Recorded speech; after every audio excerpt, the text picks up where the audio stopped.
4 games against 4 different potential playoff opponents, all on the road. We'll tell you why the Gauntlet week for the Tampa Bay Lightning might actually help them in their quest for the Stanley Cup.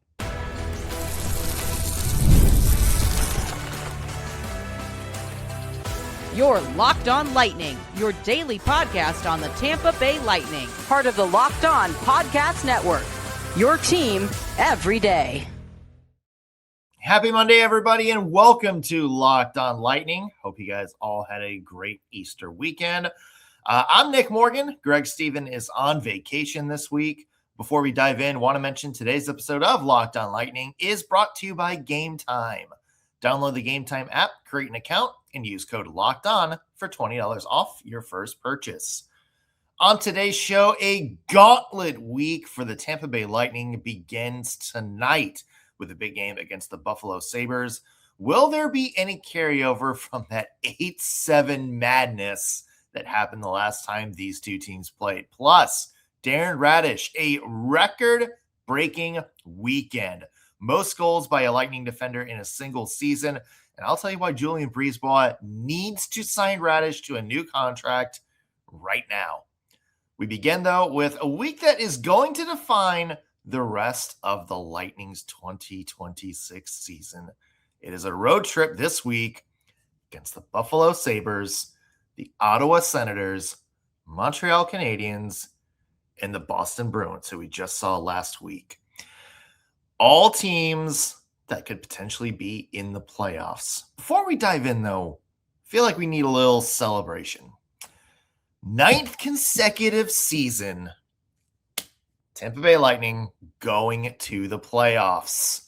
Tied for Colorado for longest active streak in the NHL. 12th trip to the postseason in the past 13 years. They clinched that before they even hit the ice Saturday against the Boston Bruins, thanks to some results elsewhere. That 3-0 win over Boston was just the perfect cherry on top for that playoff celebration. And I want to pause for a second and talk about how special this Lightning playoff run is. And this is coming from somebody who has maybe a little bit of an outside perspective. Because when you think about the Lightning journey over the past 25 years, 3 Stanley Cups, 2 within the past 6 years, 2 more trips to the finals on top of that. A lot of individual awards, marquee players across really every era of Lightning hockey since 2000. It's extremely easy to take all of that for granted, especially in the context of the past few years where the Lightning have been bounced in the first round. It's tempting to look at the Lightning just making the playoffs and going, who cares? Bigger fish to fry, bigger expectations. We're past the point of just getting the playoffs being enough.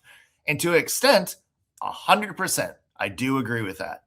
But I do think it's worth celebrating how hard it is to be this consistent for this long. Trust me, as somebody who grew up watching the Red Wings and grew up watching the Predators, it is this hard to put this kind of team together. I mean, look, even the Blackhawks, the 3 Stanley Cup Blackhawks, they maxed out at 9 straight playoff appearances. And outside that COVID playoffs, haven't been back since that streak ended. And for the Lightning to keep getting back to the playoffs year after year, that's a testament to just how well run this franchise is. From Jeff Vinik to Julien BriseBois to John Cooper, all the players who have put on that lightning bolt. This is a well-oiled machine, and that is why they keep getting back here year after year.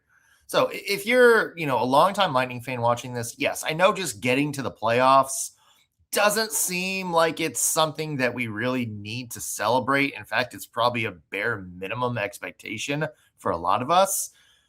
But I do think we should all take a second and reflect on how cool it is that the Lightning keep getting back here and getting this opportunity year after year. All that to be said, now it's time to get down to business. It's time to chase the Stanley Cup. And this week, it all leads up to a great playoff first-round matchup because one of these 4 teams, the Buffalo Sabres, the Ottawa Senators, the Montreal Canadiens, the Boston Bruins, all potential first-round playoff series for the Tampa Bay Lightning, all divisional opponents, all teams fighting for some sort of positioning in the playoff race. Now, obviously, we know the Sabres and we know the Montreal Canadiens are fighting with the Bolts for division lead. Bruins and Sens still trying to lock up a spot in the postseason. And as it stands right now, Tampa Bay Lightning are still in first place. But if you've seen the standings, there's two teams, 2 points right behind them. One of them we play tonight in the Buffalo Sabres. The other, the Montreal Canadiens, who have gone on a run of all runs to get to 100 points. So look, every game from here on out is going to be high stakes, so screw it. I'm just going to say it. The playoffs start right now. And now look, the division title is looking like it might come down to the last game or two. There's going to be a battle for that 2 seed, which means all important home ice advantage for the first series. What happens this week is going to shape the entire look of the Eastern Conference playoffs. There's high stakes in every single game from here on out. Positioning at stake. For some teams like Ottawa, playoff lives at stake. You know that they are going to throw their best at the Lightning game in and game out this week. Every team that the Lightning plays are going to throw their best at us. So for the Lightning, this is an opportunity to throw it right back. This is a prime opportunity for me to get into playoff mode early and treat every game like it's a must win. Bring that extra physicality, bring the extra intensity and the grit that you're going to need for these long postseason series, because every team you play is going to do the same thing. And for the Tampa Bay Lightning, I think this is a great thing, because when you look back the past couple of years, over the past couple of weeks of the season, the Lightning were more or less locked into their spot. I know there was some wiggle room, but they pretty much knew who their first round matchup was going to be. There wasn't a big opportunity to move up or down the standings, and there really didn't seem to be a lot to play for down the stretch. In fact, the overall vibe everywhere just seemed to be, let's just turn on autopilot until the playoffs start. Don't get anyone hurt. And by the time the postseason did start, it did take a while, it seems like, at least to me, for the Bolts to get that extra gear going. This year, though, the fact that the Atlantic is so tight, and this good top to bottom, and the fact that there are so many teams still in the mix for a playoff spot in the East, the Lightning are going to find themselves in a lot of games that feel like playoff games. I mean, just think about how intense that last matchup between the Sabres and Lightning was. Tonight is absolutely going to be high intensity. Division title could be at stake in this game. Tomorrow in Ottawa's barely hanging on to a playoff spot. They're going to be coming at the Lightning with everything they've got, with like their lives are on the line, because they can't afford to lose that game. Thursday against Montreal has been one of the hottest teams in the NHL. And as much talk as there's been over the past month about Buffalo versus Tampa for the division title, hey guys, Montreal's right there. 2 points behind the Tampa Bay Lightning for first place. That could be the one that decides the division title for all we know. And then you have Boston on Saturday. Even a tough matchup, always a tough matchup between these two teams. And there's some recent history between those two. You know the Bruins are going to bring it as well, just like, even though they lost, like they brought it this past Saturday. And keep in mind, any one of those teams could be the Bolts' first round matchup. So however this week turns out, like obviously it would kick ass if the Lightning got through this week 4-0, but whatever happens, I think these games have the potential to be a secret weapon for the Bolts. And if the Lightning can go into postseason already in that extra gear, already having played like 2 weeks of playoff hockey, I think we might see a very different postseason result for the Bolts this year. I don't think we're going to see them, struggle in those first couple of games. I don't think you're going to see them embarrassed in the first round. I think it's just going to take a couple extra weeks of playoff hockey to get the Bolts in that mode. And if they can hit the ground running, watch out, because this is going to be a dangerous team in the postseason. Of course, we mentioned one of their teams that they're playing this week is the Boston Bruins. They played them on Saturday at home, and it was a record-breaking weekend for Darren Raddysh. We'll tell you why Julien BriseBois needs to sign Darren Raddysh right now and make that a priority. We'll be back on Locked on Lightning. Today's episode is brought to you by Game Time. You know, whether you're a hockey fan, a baseball fan, a basketball fan, there's nothing like being in the crowd for a big game. The energy, the excitement, it's not the same as sitting on the couch and watching it on your TV. But getting tickets, that part always hasn't been so simple. Well, that's why Game Time has become my go-to app for scoring tickets fast without the hassle. Game Time puts the advantage back where it belongs with you, with me, the fans.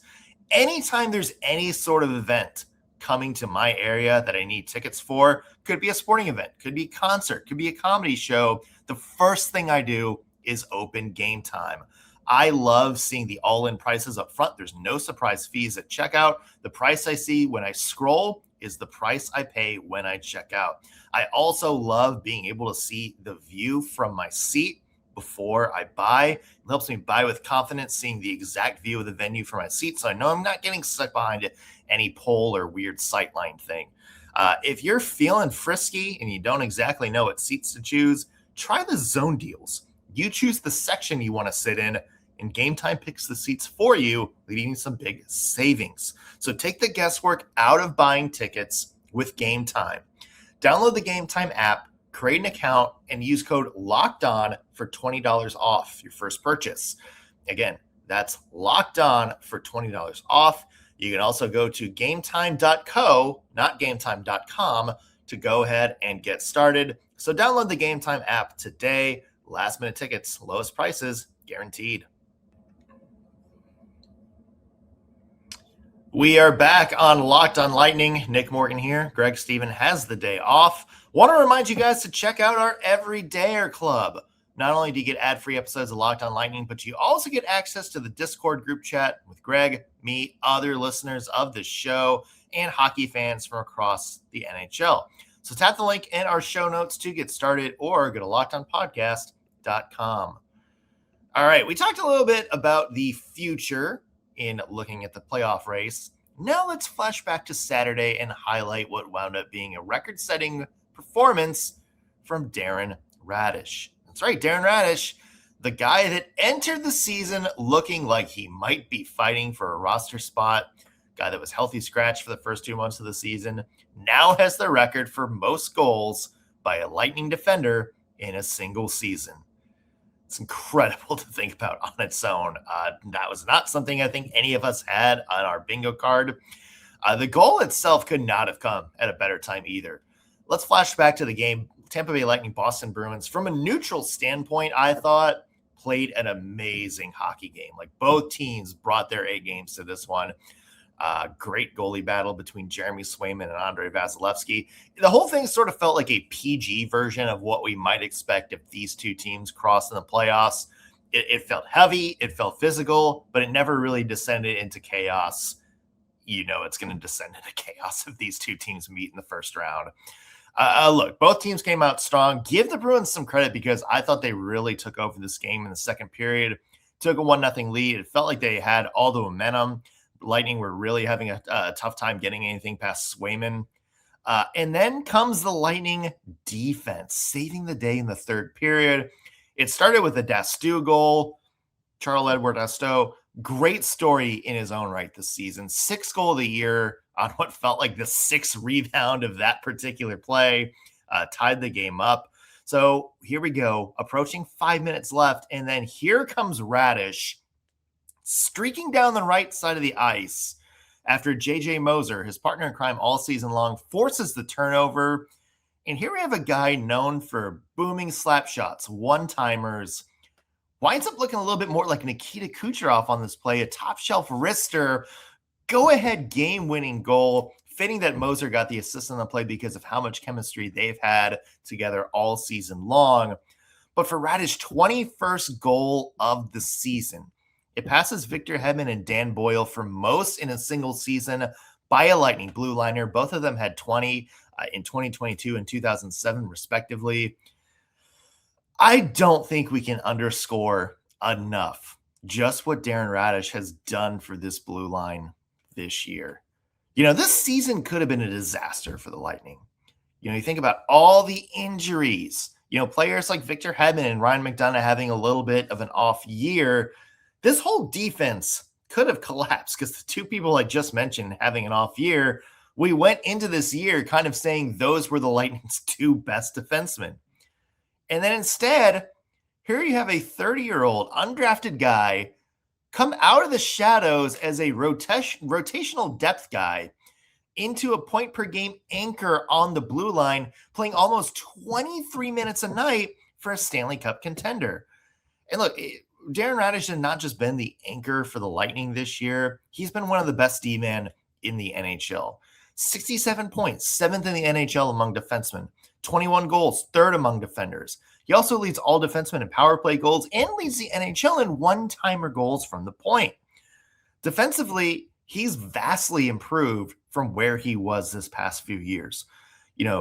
Going from somebody that John Cooper statistically, stats back this up, did not trust in a lot of defensive situations, into somebody that John Cooper's not afraid to throw out there in any situation this year.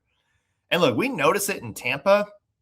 He saved the day here for the Bolts, but let me tell you, Darren Raddysh is also catching the eye of everyone around the league. His stock is skyrocketing. I mean, think about it. He's a right shot defenseman who can quarterback the power play and score 20 plus goals. That's a rare commodity in the NHL. And it's a rare commodity about to become an unrestricted free agent. And that's the amazing thing this year is keep in mind, Darren Raddysh is playing this season on a contract basically worth under $1 million. It is quite frankly the best value contract in the NHL this season, but my boy is about to get paid big time. And I'll make it clear, I think in each passing game, it's becoming more clear to me that re-signing Darren Raddysh needs to be priority number one right now for Julien BriseBois. You cannot lose him on the open market. And look, it goes both ways. Whether you believe that this is what Darren Raddysh is now, or whether you believe this is just kind of a one-off season in a contract year, Darren Raddysh is still a valuable player. He's a homegrown success story that gives the Bolts a dimension that's extremely hard to find, and he still brings value no matter which way you look at it. What he's done the past 3 years, even as a rotational depth guy, he's scoring 30 points. That's not nothing for a depth defender. Darren Raddysh loves Tampa. He doesn't want to leave, but money does talk, and somebody in the league is going to throw a massive bag at him this offseason. So if I'm JBB, the time to lock him in is now. Screw waiting until after the offseason. Screw the potential bidding war. Let's get a deal done for Darren Raddysh. And I know that Julien BriseBois has said in the past that he wants a bigger sample size. Quite frankly, I think he has it now. And look, I've seen enough from Darren Raddysh this year and over the past 3 seasons to know he's someone I'd want to invest in. Like I said, even if he never gets close to these numbers again, even if he's just a 40-point guy, that is still a valuable thing for a team to have. An offensive defenseman who can consistently score 40-ish points a game and eat up some big minutes. And that's my big thing with Darren Raddysh, because I know a lot of people are saying this might just be a contract year. Let's not throw $10 million down the tube. But I do think that we've seen enough from him this season and seen enough chemistry between him and JJ Moser to know that even if it's like a lighter version of this, he's going to be a key player for the Bolts moving forward. So I think there's enough there to absolutely get a contract done right now. Maybe it's a little bit of hometown discount. Maybe it's somewhere in the $7 million range. But whatever it is, if I'm Julien BriseBois, I have the cap space. That's priority number one. is getting this done, preferably before free agency begins this summer. So JBB, if you're listening, you're not, but I'm going to say it anyway. Let's find a way to keep Raddysh in a Bolts jersey, and let's make sure his best season in Tampa wasn't his last. As for the rest of the Lightning, a big game tonight against the Buffalo Sabres. Do we expect any carryover from the chaos that happened in the last game between those two teams? We'll dive into that when we come back on Locked on Lightning.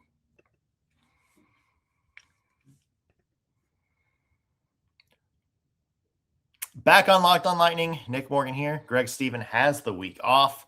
And if you thought Saturday's game against the Bruins was a good playoff preview, just buckle up for what's in store tonight, folks. As we mentioned off the top, Lightning taking on the Buffalo Sabres, 7 o'clock puck drop in Buffalo. And I think we all know this isn't going to be your typical sleepy Monday night matchup. These two have been the class of the Atlantic Division since the new year started. Sabres are playing at home for the first time since clinching their first postseason berth in 14 years. I feel like we need to give them a little bit of applause for that one, because if they weren't a divisional opponent, I think we all would be cheering for the Buffalo Sabres in this postseason. It's a great story. It just is a shame for Lightning fans that it's one happening within our division right now. So this crowd is going to be absolutely insane. They're going to celebrate this postseason berth against a team that they could very well be battling for an Eastern Conference crown with. But beyond all that, there's also a dynamic between these two teams that's going to add to the atmosphere tonight. Do you remember the last game between the Lightning and the Sabres? The absolute insanity. The final score wound up being 8-7, and somehow that wasn't the biggest thing that people remember from that showdown. It's had 27 total penalties, over 100 penalty minutes. It was a 60-minute game that felt more like a 3-hour war. You had a bunch of fights, battles after the whistle, and still, I think still some lingering hard feelings from Brandon Hagel going after Rasmus Dahlin towards the end of the game that it still feels like Buffalo hasn't quite forgotten about. I do think there's going to be some carryover in this game from last game. And to me, that's a big key for tonight. It's managing the emotion. Specifically, how do you weaponize some of that emotion without letting it blow up in your face? Look, the Sabres are on an emotional high right now. The Lightning are refocused now that they've clinched. Both teams had this game circled on their calendar for more reasons than one. But if you're treating this game like a circus, like, if you're out on your shift for unfinished business, instead of treating it like a battle for 2 important points, you're going to play right into the other team's hands. Now, for the Lightning, you want to do something that you, quite frankly, haven't done well at times this year, and that's stay disciplined. You want to play hard, you want to finish your checks, but you can't spend 20% of this game shorthanded. This game is too important for the Lightning to let settling the score, fighting back, cost you a win. The Sabres are going to try to throw stuff at you. You're probably going to throw some stuff at the Sabres. But if you get into the pattern where you're the team reacting to a hit or reacting to a scrum and you start throwing haymakers, you're going to be the team that gets caught and you're going to be the team that gets sent to the box. So for the Bolts, you want to stay disciplined in this game. If this game gets to be a free-for-all, don't be the team that reacts. Don't be the team that, does something stupid and winds up losing your cool. Be the team that, frustrates the other team. Now, the other thing I'm watching tonight in this game is gap control. Now, the Sabres have proved it in every game that they played against the Bolts this year. They are fast. They are a speedy team. And look, between their forward core and the defenders who love to jump into the play, I feel like they expose the Lightning a little bit. The past couple of times they played, and I thought a big mistake, particularly in this last game, was how much space they gave Buffalo's forwards to make some plays. The Sabres are a team, like, you give them an inch, they'll take a mile. And I don't think that the Lightning can do that tonight. I want to see the defense play a little bit tighter. I want to see the Lightning take away some of that space for the Sabres early. Maybe use the physicality of Dastu, Chernak, and some of your gritty forwards to take away some of that open ice and make Buffalo, try to play a little bit physical to get some more space. I feel like for the Lightning give the Sabres too much space in which to work, the Sabres are going to take advantage. So play tight, play physical, and try to help, make the Sabres play a little bit more physical to earn that space on the ice. So those are the two keys to the game that I'm watching tonight. Let's get into the over-under. This is just for you, Greg. Over-under 6.5. It's really tempting considering the last game went to 8-7. I don't know if we're going to see another 8-7 showdown tonight. I think we might actually see quite a different game tonight. I think this is going to be more of your traditional, 3-1, 4-2 matchup. I think, you're going to see goaltending come into play here. To me, I'm taking the under for this matchup tonight. Give me the under. I will be shocked if it's another 8-7 brouhaha. Again, 6.5 is the over-under according to our friends at FanDuel.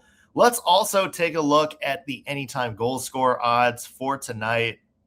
And the person I'm riding with, screw it. Let's keep the train rolling, and let's pick Anthony Cirelli at plus 290. Anytime goal scoring odds according to FanDuel. Obviously, Cirelli coming off a hat trick last week. John Cooper went to the line blender Saturday against the Bruins. Cirelli wound up back on Kucherov's line for a little bit in this last game. But again, he's somebody that regardless of who his line mates are and who he's out there with, he's a guy that can make space for himself and make plays for himself. I'm feeling like Cirelli might be a guy that does that tonight and get a goal. So I'm riding with him for my anytime goal scorer. Of course, on tomorrow's Locked on Lightning, we will have everything to break down from this game tonight, the big storylines. And then we'll also be right back at it with the game preview because Lightning go from that game to another hard game against the Ottawa Senators. So we'll break it down tomorrow on Locked on Lightning. Until we get there, make sure you guys follow us on social media. We're Locked on Lightning pretty much anywhere you scroll. Also, be sure to subscribe, whether you're watching us on YouTube or listening in on your favorite podcasting platform. Helps us out with our numbers and always lets you guys know when we have new content available for you. Also, be sure to check out our Everydayer Club for ad-free episodes of Locked on Lightning and access to our group chat. We would love to talk more hockey with you throughout the week. That's going to do it for us on today's Locked on Lightning. Thanks for making us your first listen of the day. Back with a new episode tomorrow. We'll see you then.